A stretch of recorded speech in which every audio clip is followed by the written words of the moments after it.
All right. Hello, everybody. Welcome back to another live stream. This time it's going to be part two of Plague of the Mask of the Plague Doctor. Sorry. And this is give me just a moment here. This is a text adventure that we started out on a few days ago. And we're going to go ahead and go into part two of it. I thought it was pretty good. And, continue with this novel. Now, in the first one, we went into this township, and we know that there's a plague that's killing a lot of people, much like kind of coronavirus is now, but much more deadly. It's a deadly virus, and we have vowed to end this plague. We have chose things about ourselves, that we are a male, that we are straight, I do believe, in the first part. We also promised to end this plague. We chose things like we are good at medical science and surgery, I know, were the two things that we chose from choices to choose that we're good at. And in the first part, this township called Thornback Hollow, we met with a baron and discussed everything that we were going to do. And now there is some kind of drama with a runaway, and we are we're going outside with a baron that we met in the first part to find out what's going on. So I want to go ahead and welcome you guys back to this story. Welcome, Jay. Welcome. How you doing? And adventures like this, good written text adventures like this, can be really, really good. They really can. So I'm enjoying this one so far. So we're going to get into part two, even though it is very early in the morning. So let's go ahead and get into this one, guys. I want to try to keep these episodes, 30 minutes to an hour tops. But Jay, I don't know if you were here for the first one, but we're going to go ahead and get into the second part right now and make some choices, and hopefully we don't fail miserably. All right. So the pair of you, which means me and the Baron that we met with in the first episode, follow the guard to the outskirts of the encampment, where the main trail winds down a ridge towards Thornback Hollow. The town dwellings squeezed between the rapid waters of the Thornback River and the western cliffs are just about discernible in the fading light.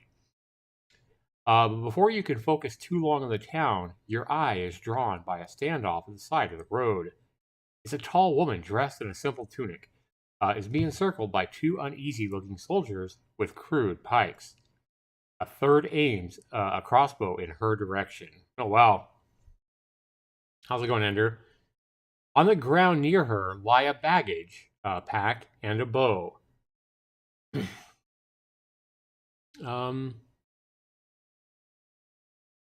told you, cowards, I'm not even from Thornback Hollow. As you approach with Baron Morlon, she shouts over to you both. About time, get your thugs off me. I've done nothing wrong here. And one of the guys says, "Careful, your lordship," says the person holding the crossbow. "She could be sick. We found her next to the southern walls." And the woman says, "You found me near the forest, idiot," the woman interjects. "That's where I was hunting, on account of my being a hunter." Morland turns to you. "That may be so. However, if she broke quarantine to escape Thornback Hollow, the punishment is unambiguous. It's death." Oh, wow. So we come out here to some commotion, some drama going on after we promised to help rid this township of this big infection. I think it's called death or something like that, Black Death or something. It's kind of like a virus, much like COVID, that is killing people. And we come out here and we see that a woman was hunting by a river. And there's soldiers saying that she might be sick. Okay?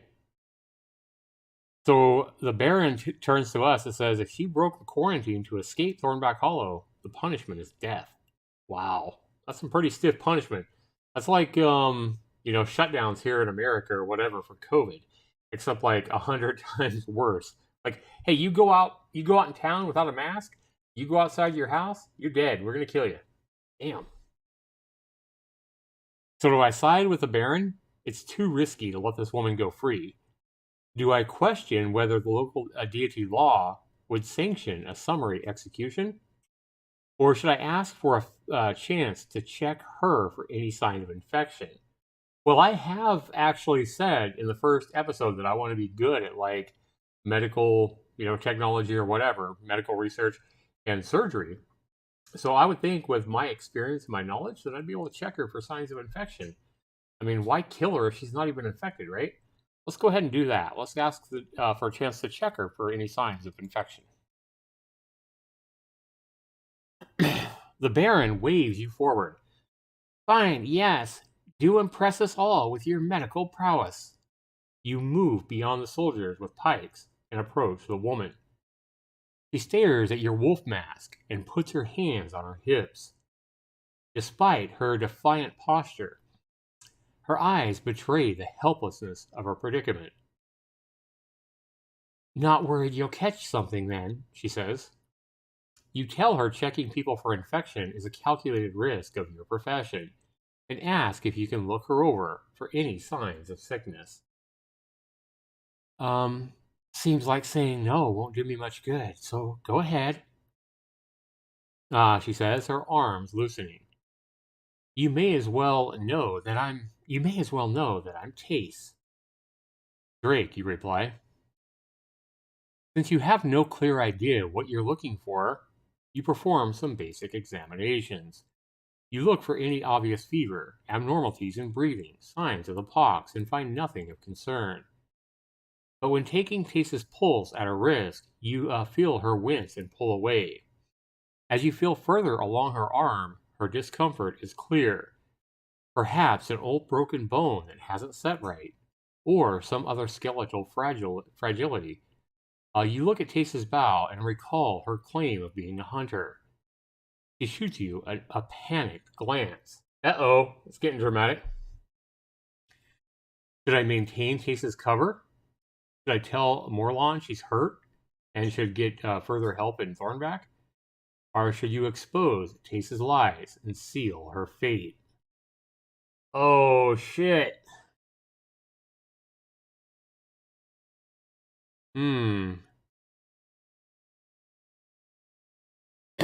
Wow. So if she's got this shit, man, we don't want to risk her infecting other people, right? Man, this is tough. Maintain Tace's cover. Which basically means we're going to allow her basically to walk away without any kind of... I mean, to kill her for having this virus seems a little bit harsh. To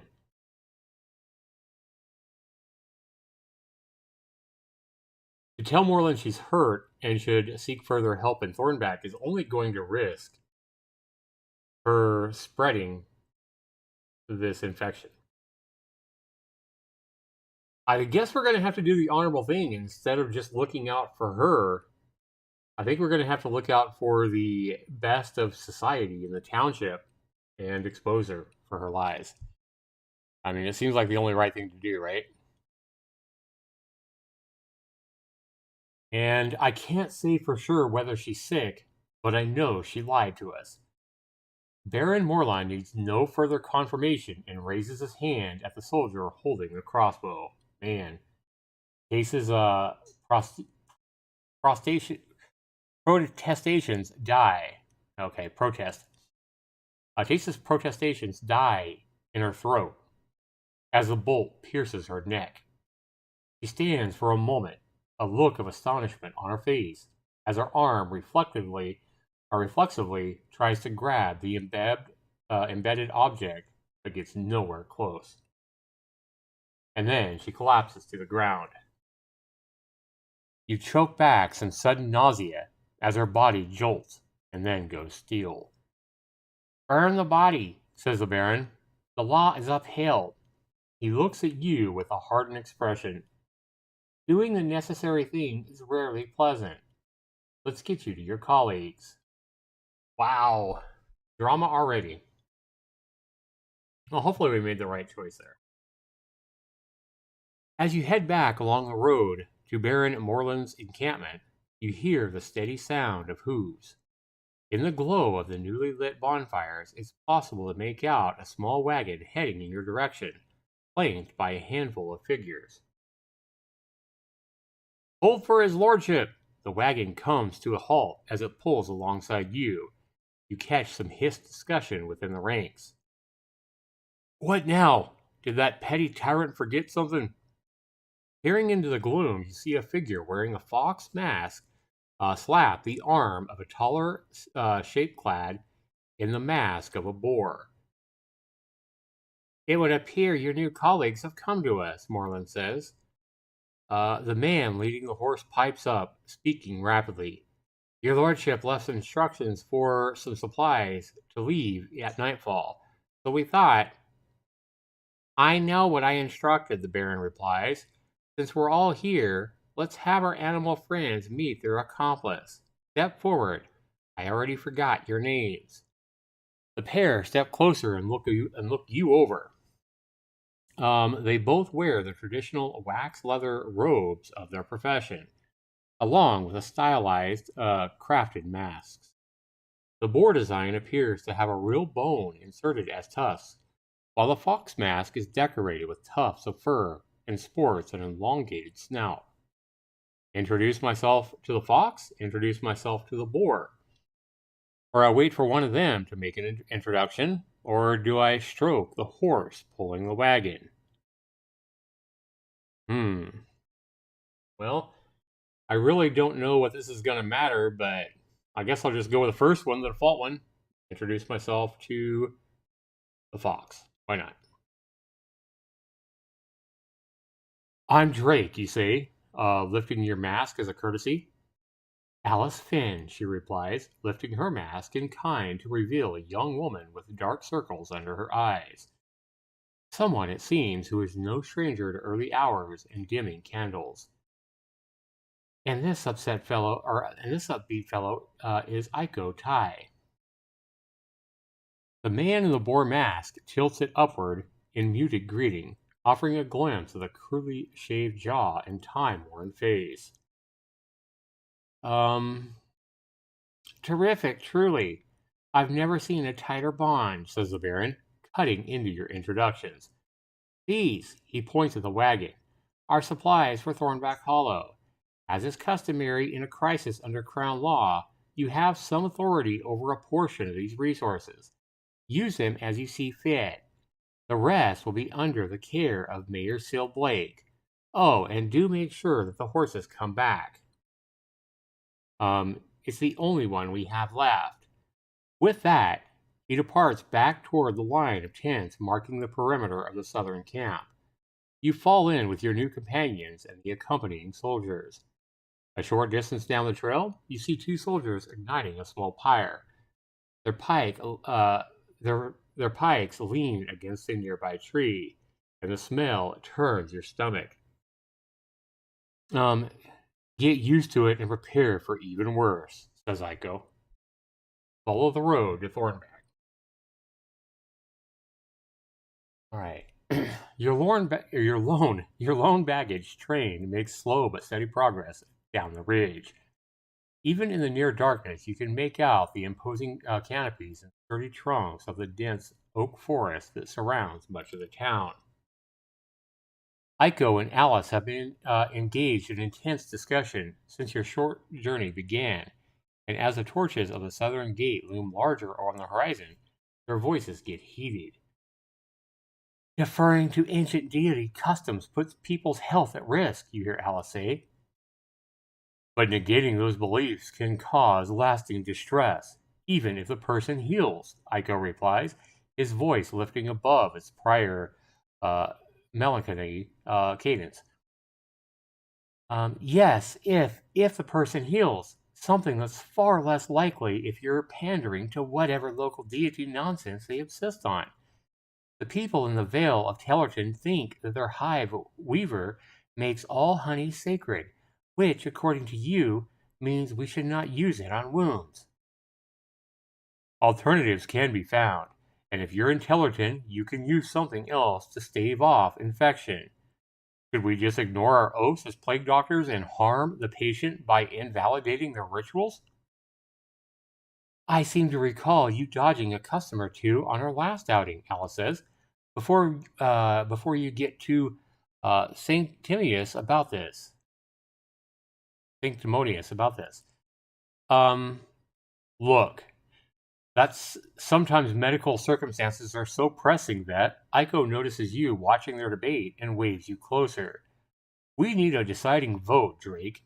Does our oath to heal us give us the authority to bypass deity customs? Ooh, another decision.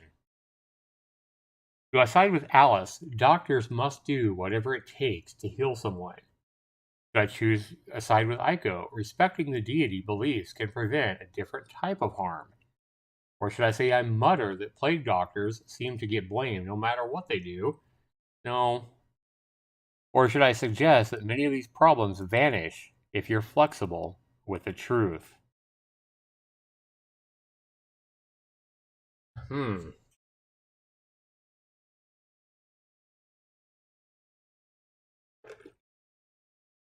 Is it more important to heal someone based regardless of what they believe in, their deity? Or is it more important to respect their deity beliefs and not heal them properly? That's a good question. And one that I am going to say that spiritual beliefs would come less important than reality, less important than the real sickness that may plague the people now. And I'm going to side with Alice and say doctors must do whatever it takes to heal the person, despite what they believe. Who knows if it's going to be right or wrong, but I'm going to go with that. Ah, Drake is with me. Alice throws her robed arms up in mock celebration. Another doctor on the side of medical progress. Aiko shrugs. All right, but neither of you better be come running to me for stitches when you try to rub an unholy substance on someone and get a knife for your efforts.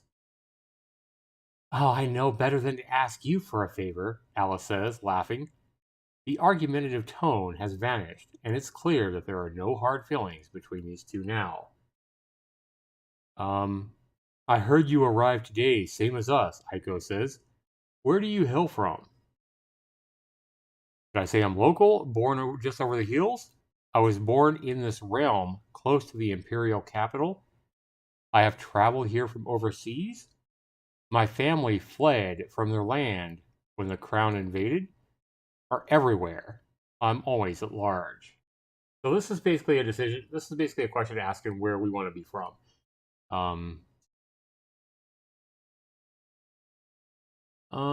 I'm just gonna say I was born in the realm close to the imperial capital. How about that?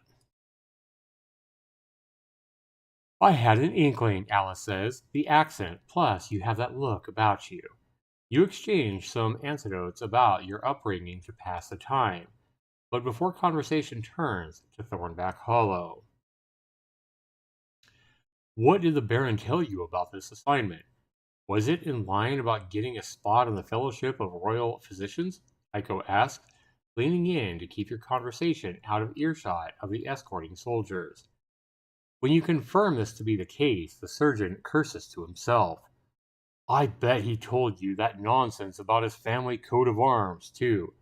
Look, the fact is, we're being sent here to fulfill Moreland's obligations to the crown.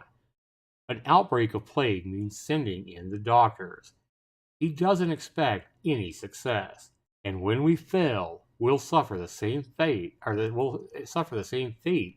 as the rest of the sorry-ass town. Wow.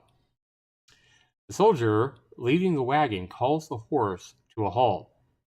Thornback Hollow's southern gates stand tall before you. Flanked by imposing walls, unease hangs in the air. The horse sways its harness and stamps at the ground. as if attempting to squirm away. Credentials are exchanged between your escorts and the gatehouse guards, and with a slow, mechanical grind, the gates of the town swing open. Interesting. Enter Thornback Hollow. Okay. The streets of Thornback, this is part 2. Okay. The streets of Thornback Hollow lie still beneath the night sky. Besides the creak of your cart's wheels, the thud of hooves on the earthen road, and the occasional bark from a distant dog, the town seems to be holding its breath. Even the gatehouse attendants who let you pass appear to have vanished behind their fortifications, gulped back up by the lateness of the hour. On the western side of the road, you can just about make out the steady rise of a hill, and atop the barrow, the outlines of grand structures. To the east, a network of narrow streets flow into the clusters of modest, tight-knit dwellings. You hold your robes closer against the advancing chill of a clear night, as the soldiers who accompanied you unload supplies from the wagon into the street. Iko and Alice are making short patrols around the nearby sacks, crates, and barrels, most likely in a similar effort to stay warm. You direct a comment at the closest group of Baron's guards. When is the mayor coming to meet us? People need those supplies. Are you going to just leave them in the road? I knew you would abandon us without even a place to sleep. Or cold one tonight. I'd sooner embrace the frost deity. I'm just going to ask when the mayor's coming to meet us, I guess. Your question is met with wry laughter from the guards. Uh-oh. Now we're an idiot. You're more likely to see one of the deities out here tonight than to get Mayor Sybil Blake out of her manor, let alone down the hill to speak with the likes of us. Your exchange is cut short by a shout of acknowledgement from further down the street. Looking into the murk, you can make out the shapes of a uniformed group of 7 or 8 figures heading in the direction of the wagon. They appear to have come from the direction of the hillside. Here we go, one of your guards remarks.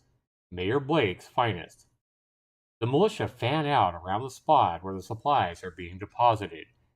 They're irregularly armed and wear a mismatched selection of jerkins, tabards, and peasant smocks. Most, you notice, are dyed a dark blue. A woman who looks like she would have no trouble lifting one of the barrels at her side starts bellowing out orders. Would this be her? Rolf, Gavin, get those crates up to the manor. Cicely, take the sacks. The rest of you stand guard.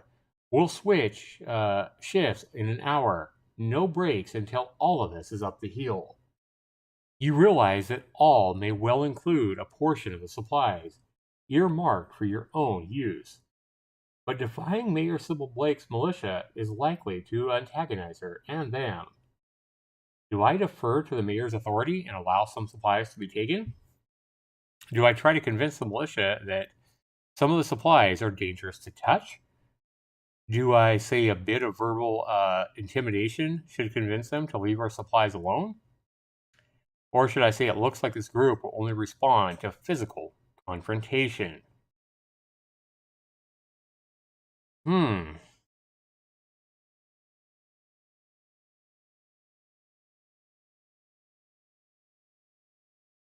So we realize that all of the supplies may well include a portion of the supplies marked for my own use.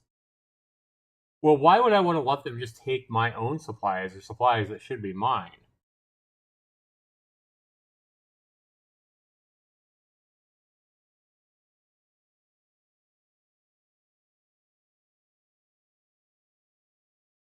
Yeah, I don't see any reason to have a confrontation here. I think I'm just going to defer to the mayor's authority and allow some of the supplies to be taken.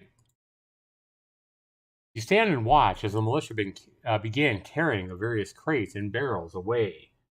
As the piles begin to dwindle, Iko tries to step in and claim one of the smaller sacks embarked for medical use. He's blocked by a shorter woman who speaks through an unkempt mustache. Wow. That's not for you, Piggy. Step back. Aiko persists, but finds himself pushed back by the blunt end of the man's spear. I said, that's not for you. Your colleague in the boar mask looks over at you. Drake, those supplies are ours. Are you just going to let the mob take them? And when it becomes clear that that is indeed your intention, he shakes his head and strides over to Alice. You see him gesturing in your direction. Uh-oh. So I said, if I go back, I said to allow them to take some of the supplies, not everything. That's what I thought I said. Anyway, the supplies are hauled away.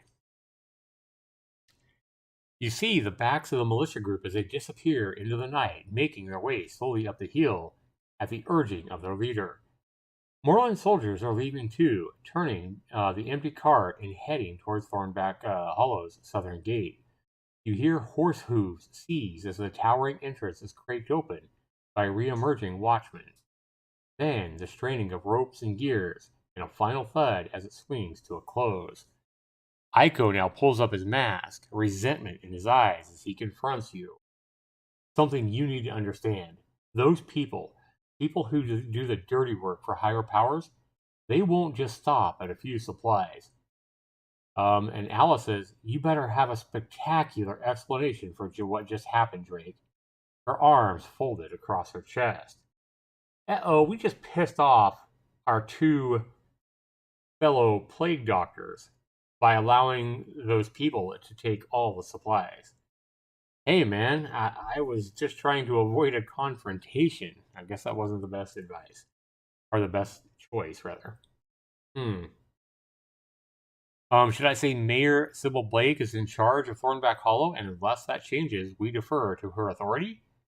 Or should I say I did what was necessary to avoid any conflict? Or should I say resisting a group like that always gets you hurt, so what's the point? Or should I say being nice and compliant now will give us leverage later? I guess I'm gonna say that that'll give us leverage later. Like it was some kind of strategy. Like I planned that. Yeah, we're gonna try to wing this here, guys, and we're gonna try to make them think that hey, this was intended. We planned to. That is exactly what we wanted to happen, right? Alice's laughter makes the outline of her fox mask shake. Right. You let us get robbed as a part of your master plan. Good to know. Well, it looks like me winging it's not going very good either. Oh, this is good stuff. I like this. You look at Aiko, who runs his hand down the front of his face before he speaks. Leverage? Deities? Take me now. He slips his mask back down over his face and just sighs. I don't think you quite realize the power and balance at play here, Drake. But it's late, it's cold, and I want to lie down. So consider this matter dropped. Wow. We are making mistake, or I guys are making mistake after mistake after mistake, so it seems. Wow, not a good start to tonight's live stream, huh? Alright, depart in search of refuge. Alright. So faces dart away from windows as you pass by. A ragged urchin scoops up a cat and dashes down a side street. Wind disturbs. I like the way this is written, the way it describes everything, right? Wind disturbs the surface of the puddles around your feet. Somewhere to the east, you hear the rhythmic creaking and a banging of a door. Your colleagues are silent, fixed on carrying their supplies and their tired limbs along the street. As you round a curve in the road, a silhouette of a magnificent building looms into view. Constructed around two gargantuan oak trunks, its twin towers expand their canopies toward the night sky. Intricate paneling is interwoven with the natural growth of branches twisted and curled around the building's exterior in a tight embrace. Wow, that sounds really, what's the word? Fancy, I guess. At the building's base, a small crowd has gathered. A man in a shabby gray robe and green hood runs up to meet you. The sage delivers you in our moment of need. Quick, come quickly. Hold on a moment, you reply as the man moves to depart. Who is this sage? It's the Sage of Oak, protector of Thornback Hollow. You look to Alice and Iko. Sounds like a local deity, Alice says with a slight shrug. It is the sage. Is the sage not known to you? The man asks, perplexed. Then, as if revisited by his purpose, he urges you to follow him. There's not much time. He could fall at any moment. So should I say, wait, who are you? Should I say, who could fall? And what the hell are you talking about? Or should I say, where are we going? I'm going to say, what the fuck are you talking about, dude? Who could fall? Him! The man points towards one of the building's towers, but the hour is too late for you to make out anything at this distance. When you look back, the robed figure is already several strides further down the street, beckoning you in earnest. You find the dregs of vigor in your body, hoist your supplies on your shoulders, and pursue the robed man to the foot of the building. As the four of you push through the crowd, you follow their gaze up to one of the spiraling towers. There, at the edge of one of the decorative wooden protrusions, you can just about make out the shape of a lone figure in the moonlight. Your guide takes you beneath a grand archway entrance along a series of corridors and points up the staircase. That'll take you to the roof. Abbot Quelm can guide you from there. We'll take care of your baggage. Hurry. I hope this isn't a plan to steal our baggage that we have, what little we do have. The stairs to the spire are odd and long, and the three of you have to pause to catch your breath. When you finally reach the summit, your legs and lungs are burning. Iko doubles over, taking deep gulps of air. You lean on the staircase wall next to Alice, and the two of you steadying yourselves. Before you can recover, a hand reaches through the stairwell exit and grabs your arm. Uh-oh. Uh-oh. Exclaim in surprise. The owner of the hand exclaims in return and lets go abruptly. An elderly man, his green hood drawn back, appears around the corner of the wooden door frame. Doctors, a trio, no less. This is fortune for the sage at work. He waves at you through the narrow stairwell onto the tower's open rooftop. The moment you step out of the doorway, wind whips at your robes. Branches snake and carve their way around the building's parapet, and you hear a low, rolling sound like the creaking of a great ship. Suddenly, you feel even less steady than before. The old man is pointing at something with his wrinkled hand. Beyond the parapet edge, plumped in the nook where a pair of branches cross like handles of farming shears, is a figure in a torn, plain smock. I'm Theobald Qualm, the elderly man says. I fear we don't have much time. That man escaped from our infirmary this afternoon. Is he afflicted by the sickness that prevents sleep? Asks Alice, and Quelm nods. We call it waking death. We call it the waking death. Oh shit, that's a very, very blunt name for this virus, or for this infection. Quelm nods. Yes, we call it the waking death. That man has not slept for days. Yay! Approach the patient with caution.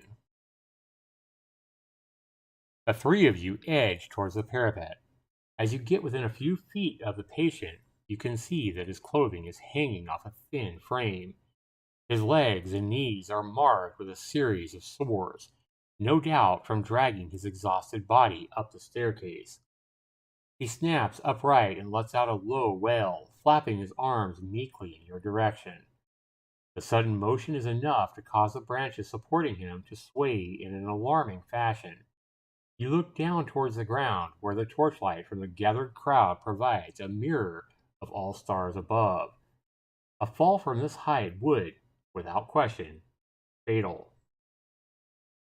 The man's moaning starts to take shape of words. Creatures, oh, let me leave. Our masks, whisper Alice. If he's trapped within a nightmare, they may be making it worse.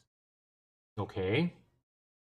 So do we pull off my mask and launch into a speech with enough gusto to bring the man back to the parapet?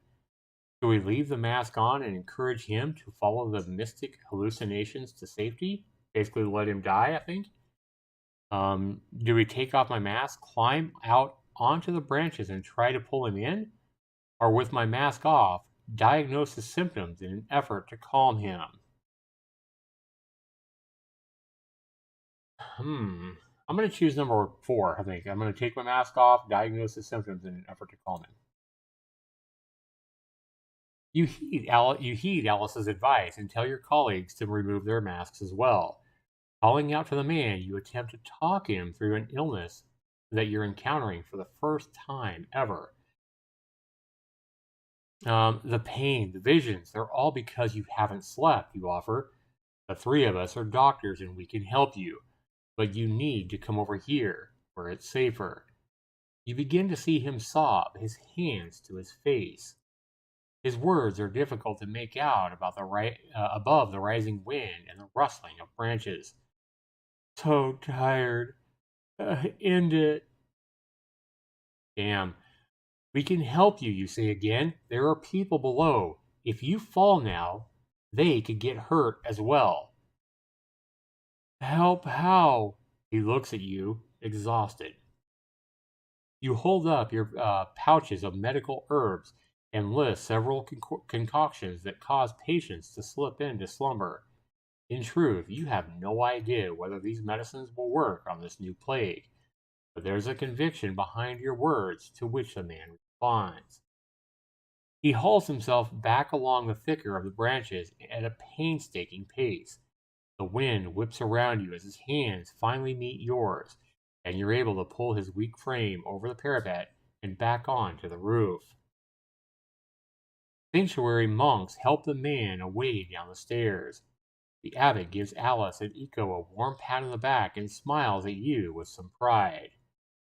The sage be praised, he beams. What a gratifying outcome.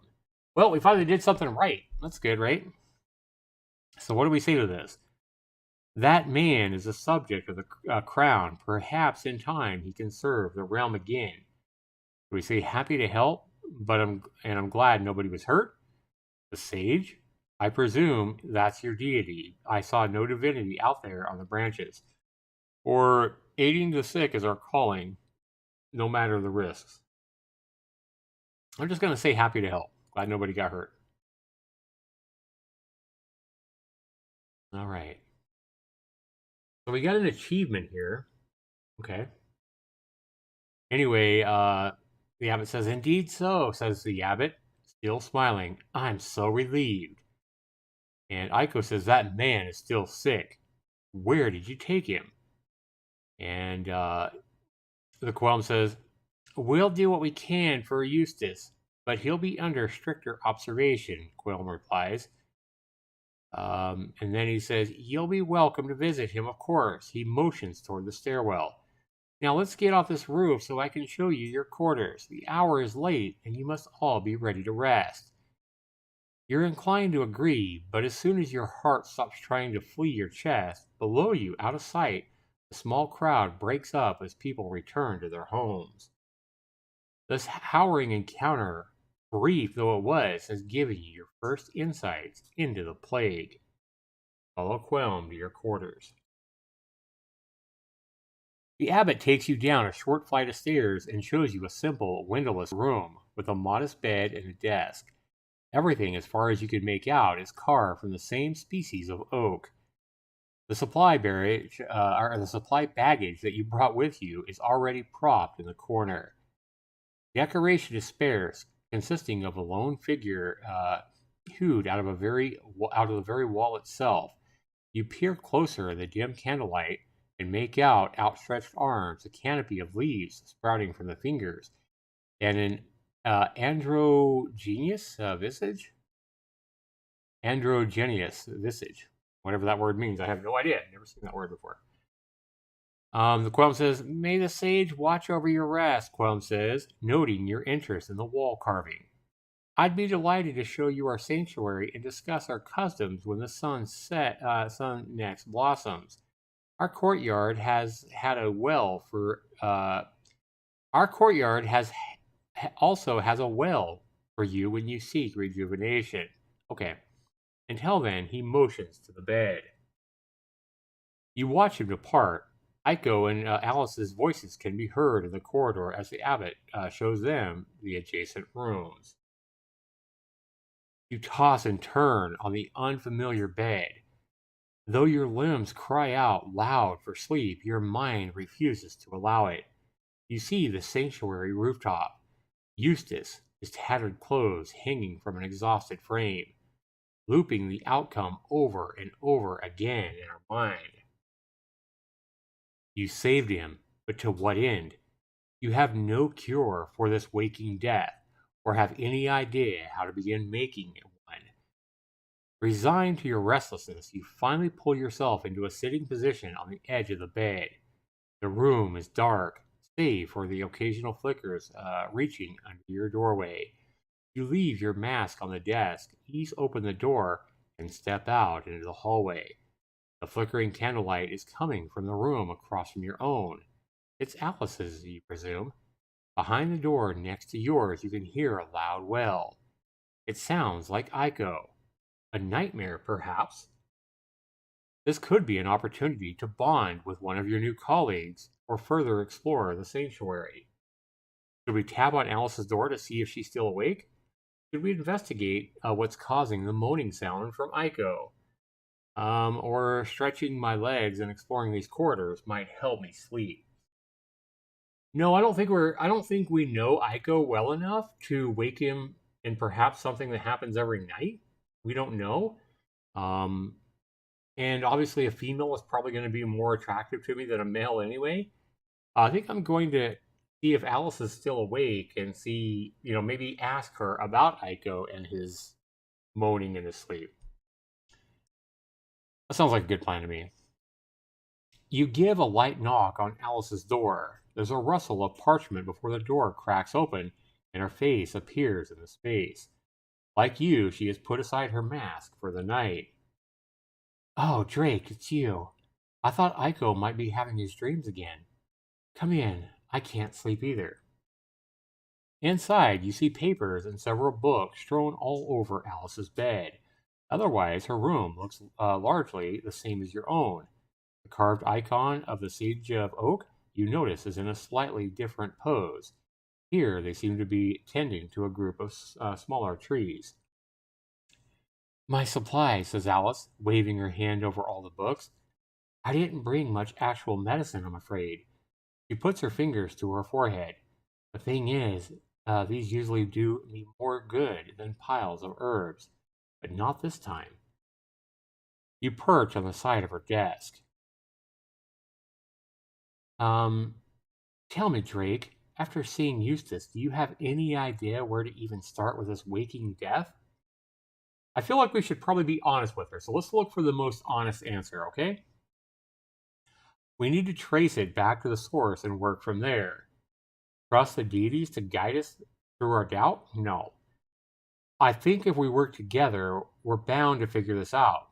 Or if Eustace is the norm, then the only thing we should be figuring out is an escape route. No, we're not here to flee. We're here to try to find a cure, as we promised the Baron. I'm going to say I think if we work together, we'll figure this out. And she laughs. So, oh man, so it looks like we chose the wrong choice again because she's laughing at us again. She laughs. "Right, we just need a famous plague doctor teamwork. You've seen how Aiko and I agree on absolutely all matters." I sense a little bit of sarcasm there. You sit in silence for a while. The candle dances down to its last chunks of wax. Alice expels a slow sigh.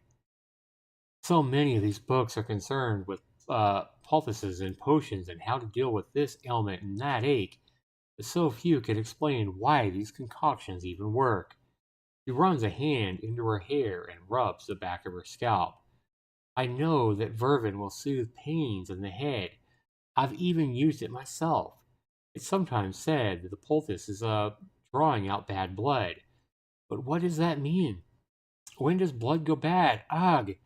Her head drops in just frustration. If we cure that patient's problem, isn't that what counts, you ask? Alice shakes her head. It's important, but it's not enough. Until we understand how these medicines work, we're just throwing herbs in the air and hoping they land in a pattern that we can follow. She leans down and to pick up a book that has slipped onto the floor. When I was studying, so many student physicians were there because they had lost someone. A parent had died, or they'd watched a whole village swept up with the pox. It was as if they wanted vengeance on the disease.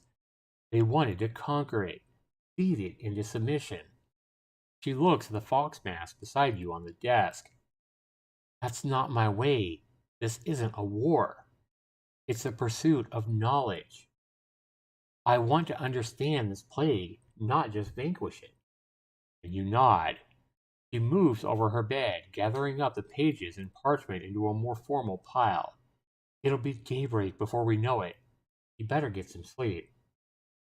As you stand back up from the desk and make a move towards the door, Alice calls you back. Great, she says. Saying these things out loud, I think it helps. Thank you for stopping by. You bid her a good night and head back to your own room. Okay? So we got a little bit closer to Alice, even though we made her laugh at us, I think. And she appreciated it. We're going to snatch some sleep at last. The rest of the night passes without incident. You stretch awake in the sanctuary bed, happy to have found a proper place to rest. The memory of a pleasant dream touches your mind with soothing fingers. Something about floating in clear water? As you try to reach the memory, it slips away. So our dreams. We had some nice dreams, I guess? Looking across at your mud-spattered boots and dusty robes, you recall the abbot's mention of the well. You appease your stomach with some unremarkable bread from your supplies, don your wolf mask, and head out in search of the sanctuary courtyard. The mid-morning warms your exposed arms as you step out from beneath the archway of a covered corridor. In the northwest and southeast corners of the courtyard square, the huge oak towers over the sanctuary extend to the sky. Their shadows draw heavy, dark lines across the greenery of the interior. The shadows, basically. In the center, you see a monk drawing water from the well. So in the center, you see a monk drawing water from the well. Aiko lies nearby in the grass while Alice brushes dirt off her boots. Their respective masks sit close by. Approach the well. You join your colleagues, drape your heavy traveling robes over the side of the well, and begin to draw some water of your own. When the pail reaches the top, you splash your clothing and watch as thick trails of filth drain from the wax-covered surface into the grass. Satisfied with your work, you lift your mask and apply some of the refreshing water to your face. As it runs off your skin, you hear Alice address you. Drake, we were just talking about you, she says, waving you over. Beside her, from the grass, Eiko makes a disgruntled sound. Why did you have to tell him that? Alice gives him a disapproving look. See, Eiko and I have worked together before. Those coughing fits up in Mantleshire. Anyway, point is, we know where we stand with one another. Right, I know how annoying Heiko's interjection is cut short by a boot lobbed in his direction, so she kicks him. Ignore him. What we're curious about is this. Doctors in our position find themselves loyal to many masters. Who do you intend to serve in Thornback Hollow? We have another choice to make. Are we going to serve the crown and its representatives? As long as I'm here, I serve the people of this town? Everything is in the service of the deities?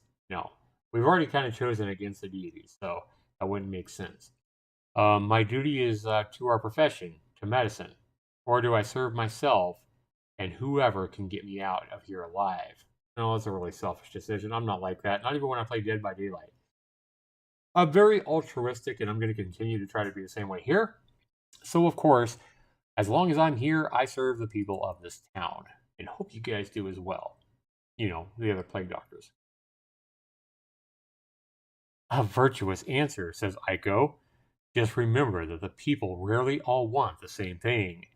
And your discussion is curtailed by Theobald Qualm, who has arrived unnoticed by the side of the well. He clears his throat to get your attention. If you would care to accompany me to the infirmary, I can show you around and answer any questions that may help resolve this terrible affair. The three of you put on your washed robes and boots, pick up your masks, and follow Quelm across the courtyard. You head toward the section of the building opposite your temporary quarters. Quelm pauses at the entrance, a decorative doorway twice the size of any monk. Crisscross with a branch pattern that you find difficult to follow. He lifts and releases the heavy door knocker 3 times in succession, knocking on the door. This was once our main ceremonial hall, he explains. Sage willing, it can serve that purpose again, but for the time being, it houses the sick. Locks and latches are undone from inside, and the door inches open. The abbot exchanges a quiet word with an unseen figure, and then beckons you to come in. We're going to a room full of the sick now. You feel the warm sunlight leave your back as you step inside. Yeah, it's a little bit creepy. A little bit creepy. I don't know if I want to go in here. Though the heat of the sun has left you, the hall is blanketed in its own sticky warmth. People fill the space. They lie wide-eyed in makeshift beds and constructed around sanctuary pews. Some shuffle back and forth, holding their heads or tugging at frayed clothing. Another group simply stares at the wall. Few pay you very much attention. Soft muttering, moaning, and an occasional cough create a constant low drone of sound. We've given them a place to stay, but this plague robs them of all else, Quelm says with a sigh. We desperately need your assistance. You watch as a small number of monks, their faces obscured save for their eyes, mingle with their patients. Those attendants, Aiko says, have any caught the waking death? To my deep regret, yes, the abbot confirms. Imelota was returned to the soil 3 suns ago. The risk of tending to those shadowed by disease. He bows his head, and she is missed. She died 3 days ago.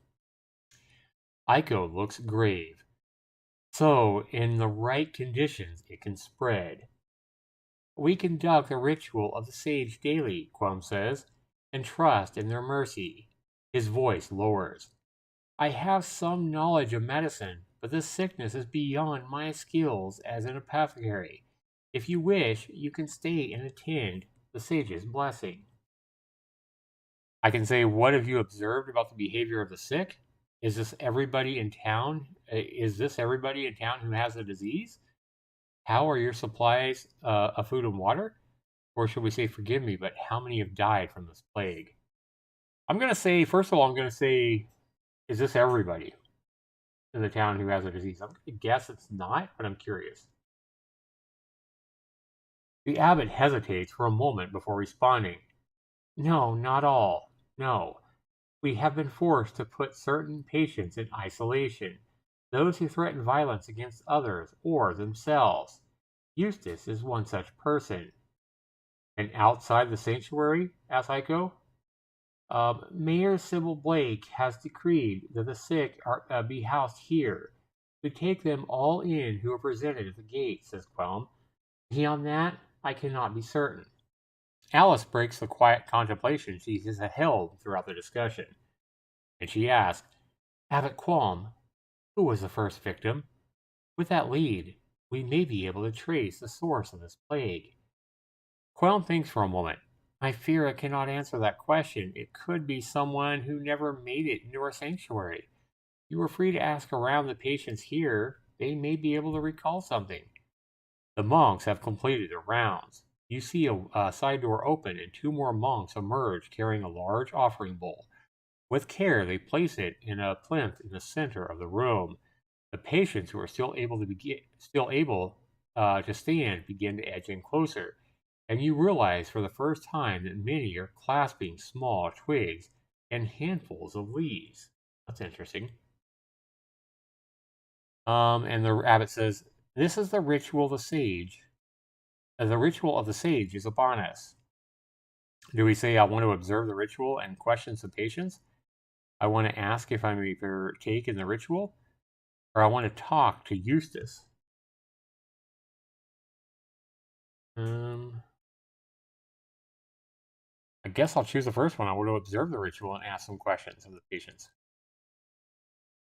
As the abbot steps up to the plinth, you see the people part to let him by. He raises his green hood, takes a candle, and sets the material in the offering bowl alight. A soft coil of smoke rises from the bowl, dispersing as it drifts upward into the ceremonial hall's high ceiling. Um, this action is a signal for the chanting to increase in volume. You can now hear the words as voices all around you, resolute, soft, broken, and cracked, take up the call. In our birth, we sprout from the sage soil. In our life, we grow toward their majesty. In our death, they hold us once more. Saplings of the sage, Quelp intones, come forth, unburden yourselves. Turn your suffering to ashes, and the sage will relieve you of all your pain. You watch in silence as patients step up to the pyre and toss oaken fragments into the bowl. Some whisper their desires, others cry out for healing. As the ritual continues, you cast your eyes over the ceremonial hall. Most of its inhabitants are pressed around the plinth, but there are a scattering of others still laid out on pews or skulking in corners. Too sick, or perhaps too lacking in belief of the sage's salvation. Wow. This feels like an opportune time to ask some questions. Should I search for someone vulnerable to press them for information? Should I take a compassionate approach to my question? Should I stress the medical urgency of the situation to my inquiries, or should I seek out someone who doesn't care for the piety of this ritual? Um, I'm going to do the first one. I'm going to search out somebody vulnerable who might be able to give me information. Your forceful approach are at first met with insults or blank stares of patients who are too unwell to comprehend your tone, and then you spot a young man alone on a pew. He flinches as you stare over him. "Yes?" "Tell me what you know about this plague," you say. "Now." The man makes nervous glances around him and draws some of his bedding closer. I don't. I just got here yesterday. Please, I'm just so tired." You draw yourself up higher, looming over him. "You know something, and you're going to tell me." Look, I've heard others talking about the old tannery. They said it all started with this. That's everything I know." "Very good." You see the man visibly relax, as you have. Wow, an old tannery, huh? They're all talking about an old tannery. And they said it all started this. All right, share what we've learned. You recon you reconvene you reconvene with your colleagues and share what you've learned. In the background, the ritual of the sage begins to wind down. It's not much to go on, you say, but I think we need to at least look over the old tannery building for signs of infection. "Agreed," said Alice. "One small problem," she adds. "We don't know this town." A soft rustle of robes behind you makes you turn around. The now familiar face of the abbot smiles back. "I can show you the way to the tannery," Qualm says. "But first, allow me to make a proposal." Hear the abbot's request. "You've had a little time inside our sanctuary," the abbot says. "At the mayor's assistance, we have decided or dedicated ourselves to caring for our victims of the waking death. He holds his eyes on you, but we are failing. There will be a day, and it will come soon, when we do not have enough monks or enough resources to adequately cater to the needs of our sick." What do you propose? Aiko asks. You are scholars of medicine. Use our sanctuary as a base for your investigations and recruit any person of merit you encounter in Thornback Hollow to aid us.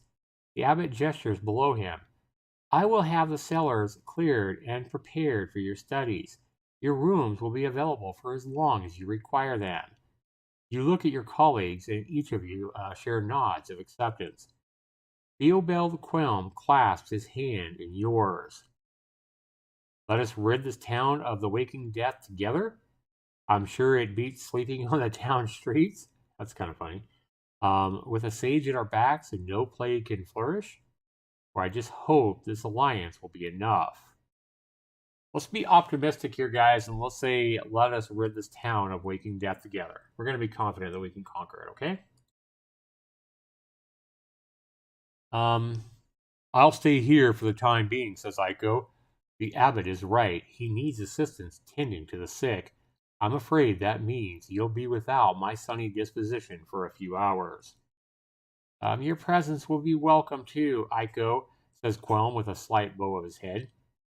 Now, I believe you are interested in getting some directions. He unfurls a parchment depicting the streets and districts of Thornback Hollow. Plot your route to the tannery. All right, so this is part 3, guys. We're going to go ahead and end that there. We're over an hour for this episode, for this part, and we'll go back with part 3 in the next video, which we'll probably do here in the next few days.